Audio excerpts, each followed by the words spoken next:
عثمان بزدار پر corruption کا کوئی غلط الزام نہیں لگایا گیا۔ سابق وزیر اعلیٰ پنجاب کی جانب سے قانونی نوٹس ملنے پر عظمیٰ کاردار اپنے الزامات پر ڈٹ گئیں۔ سابق وزیر اعلیٰ پنجاب عثمان بزدار اور تحریک انصاف کی منحرف رکن صوبائی اسمبلی عظمیٰ کاردار میں قانونی نوٹسوں کا تبادلہ جاری ہے۔ عثمان بزدار کی جانب سے کرپشن کے الزامات پر نوٹس ملنے پر عظمیٰ کاردار بھی بھرپور رد عمل کے ساتھ سامنے آ گئیں۔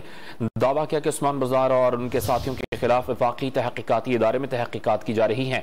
قانونی نوٹس کے ذریعے کہا کہ عثمان بزدار پر کرپشن کا کوئی غلط الزام نہیں لگایا۔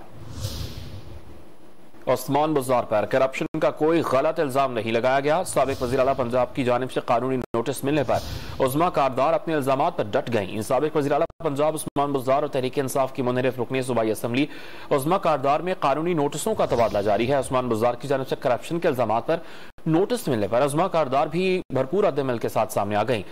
دعویٰ کیا کہ عثمان بزدار اور ان کے ساتھیوں کے خلاف وفاقی تحقیقاتی ادارے میں تحقیقات کی جا رہی ہیں۔ قانونی نوٹس کے ذریعے کہا کہ عثمان بزدار پر کرپشن کا کوئی غلط الزام نہیں لگایا۔